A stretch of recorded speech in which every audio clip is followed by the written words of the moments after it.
तो जाओ 25% पर ही मैं तुम्हें 35 फैक्ट्रियां देने के लिए तैयार हूँ। तुम्हारे साथ ये बात बिजनेस की डील की नहीं, बल्कि हमारी दोस्ती की नई शुरुआत की है।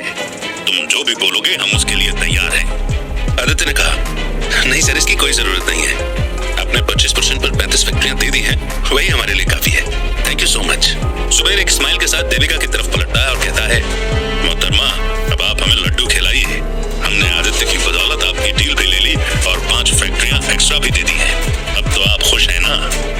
हाँ सर, बहुत ज्यादा खुश। इतना कहकर देविका स्माइल करती है और पूरे कमरे में खुशी का माहौल बन जाता है। देविका अपनी जगह से उठती है और आदित्य को कसकर गले लगाते हुए धीरे से उसके कान में कहती है, थैंक यू सो मच जीजू। और फिर देविका के स्माइल के साथ पीछे हट जाती है। आदित्य को बहुत अच्छा फील होता है। जब देविका जुबैर से बात कर रही होती है तो एक करके सारे लोग आदित्य से हैंडशेक कर उसे कांग्रेचुलेट करते हैं और इसमें ट्विंकल और अमित भी उसे दिखते हैं। फिर बारी जब वीर की आती है तो वो आदित्य से एक बहुत ही सटल तरीके से हैंडशेक करता है और फिर गले लगाते हुए उसके कान में धीरे से कहता है, वेल डन आदित्य, ये डील तो तुमने क्रैक कर ली, लेकिन पहले ही दिन इतना उड़ना ठीक नहीं है। कल से ये मत सोचना कि तुम इस कंपनी के कर्ता धर्ता हो। आगे बहुत सारी चीजें हैं बेटा, अभी बहुत कुछ सीखना है। अपने पंखों को कंट्रोल में रखना और एक आजाद पंछी की तरह मत उड़ना, क्योंकि मैं अभी इस कंपनी में बैठा हुआ हूँ। इतना कहकर वीर आदित्य को छोड़ देता है और ऐसे स्माइल करता है जैसे उसने आदित्य को कुछ कहा ही नहीं। आदित्य को समझ नहीं आता कि वीर उससे क्या चाहता है, लेकिन फिर वो उस पर ध्यान नहीं देता और जाकर अमित के साथ खड़ा हो जाता है। आदित्य अपने आप को कॉन्फ्रेंस हॉल में मौजूद पाकर बहुत खुश था। उसके दिमाग में ये सोचकर खुशी की लहरें उठ रही थी कि उसने अपनी नई जिंदगी के दूसरे दिन ही मृणाली को भी इंप्रेस कर दिया और एक बड़ी डील भी उसकी बदौलत पॉसिबल हो पाई।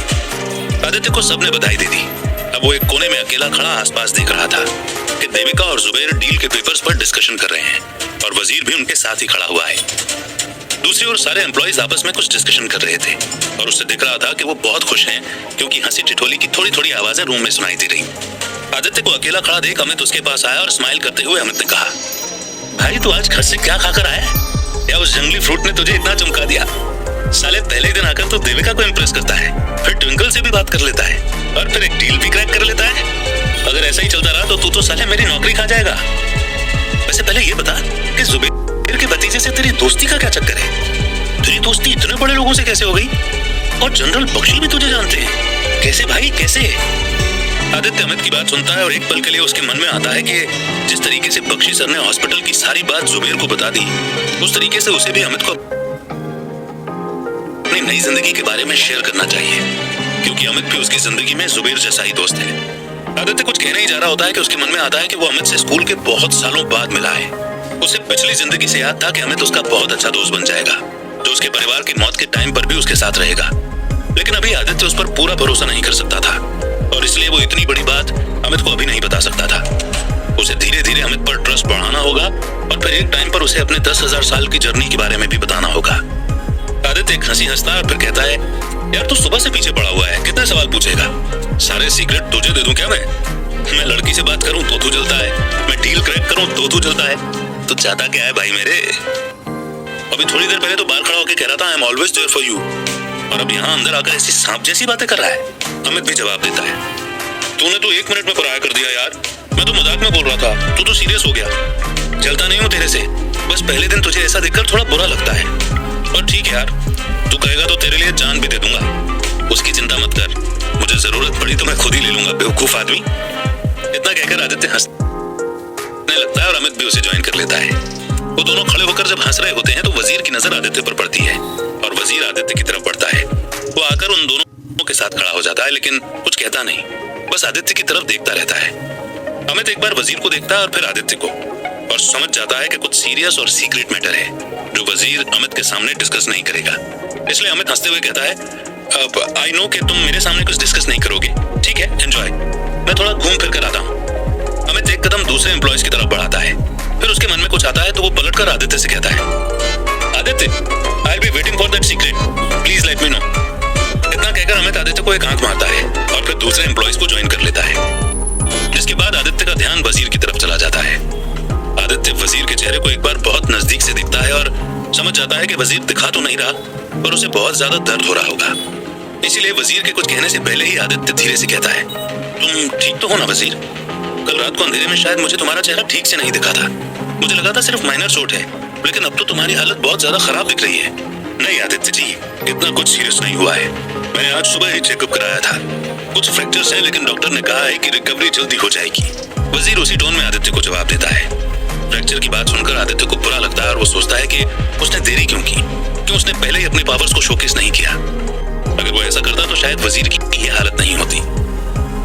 लेकिन उसे देवगिरी पहुंचने से पहले ही फील हो गया था कि उसकी शक्तियां धीरे धीरे कमजोर पड़ रही हैं। इसलिए वो शुक्र भी मनाता है कि कल रात की फाइट उस लेवल की नहीं थी जैसी उसने 10,000 सालों की जर्नी के टाइम पर कर रखी थी।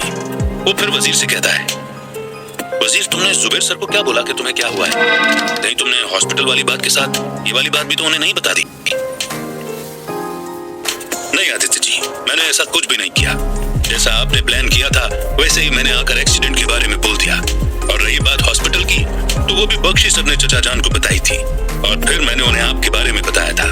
चचा जान आपसे मिलने की बहुत इच्छा रख रहे थे और इसलिए मैंने आज शाम के लिए आपकी मीटिंग सेट की थी, लेकिन मुझे नहीं पता था कि आप यहीं पर मिल जाएंगे। ये तो बहुत अच्छा हुआ, क्योंकि मैं आपको इस चीज की गारंटी दे सकता हूँ कि जिस तरीके से बख्शी सर और उनका परिवार आपके लिए है, उसी तरह से आज से अहमद परिवार भी आपके लिए है। कहीं भी कुछ भी जरूरत हो तो आप हमें बता सकते हैं। और देखिए, हम दोनों का तो दो तरीके से रिश्ता हो गया, एक दोस्त का भी और एक भाई का भी। आदित्य ने कहा, हाँ वो तो ठीक है वजीर, पर बस मुझे चिंता इस बात की है कि कहीं इन दोनों परिवार पर कल जैसा कोई हमला ना हो जाए, क्योंकि मेरी वजह से मेरे परिवार वालों को दिक्कत आएगी तो मुझे खुद भी अच्छा नहीं लगेगा। आदित्य की बात सुन वजीर कहता है, अब उसकी चिंता मत कीजिए आदित्य जी, उसके लिए हम हैं। बख्शी और अहमद परिवार के लिए अगर इस शहर के लोगों से जान भी मांगी जाए तो वो हंसी खुशी दे देंगे। हमारे पीछे बहुत लोग हैं और वो सब लोग अब आपके साथ भी हैं। आदित्य का कॉन्फिडेंस इस बात को सुनकर और बढ़ जाता है कि अब शहर के दो सबसे बड़े परिवार उसके साथ हैं। इसकी वजह से कमजोर शक्तियों के बावजूद भी उसे अपना बदला लेने में बहुत आसानी हो जाएगी। आदित्य मन ही मन खुश हो रहा होता है कि वजीर उसका ध्यान तोड़ते हुए कहता है, वैसे आदित्य जी, आपको कल के अटैक के बारे में कोई क्लू मिला कि वो किसने करवाया था? क्योंकि हमें उस आदमी को ढूंढना होगा और उसे ठिकाने लगाना होगा ताकि वो अगली बार ऐसा कुछ न कर पाए। आपको कुछ पता चला? वजीर ने निखिल की बात निकालकर मानो आदित्य को एक झटका दे दिया। दिन की शुरुआत से आदित्य के लिए दिन बेहतर हो गया था। सुबह ऑफिस में पुराना दोस्त मिला, फिर मनाली को इम्प्रेस करने के साथ साथ उसने एक डील भी क्रैक की थी। इन सारी अच्छी चीजों के बाद निखिल के नाम ने उसे रोक सा दिया, उसकी खुशी पर एक पूर्ण विराम लगा दिया। वो दोबारा सोचने लगा कि उसे निखिल को ढूंढना है, क्योंकि अगर निखिल उसके हाथ से निकल गया तो शायद वो कभी दूसरी बार उसके हाथ नहीं आएगा। लाइटनिंग अटैकर्स ने जरूर निखिल को बता दिया होगा कि आदित्य ने उनके साथ क्या किया है। आदित्य अपने आप को मन में कोसता है, लेकिन वो चाहता है कि निखिल से उसके अलावा कोई और डील ना करे। इसलिए वो वजीर से निखिल का नाम छुपाता है और कहता है कि मुझे तो कुछ भी क्लू नहीं मिला वजीर। कल रात उन दोनों ने भी मुझे कुछ नहीं बताया। मुझे तो समझ ही नहीं आ रहा था कि वो कौन था।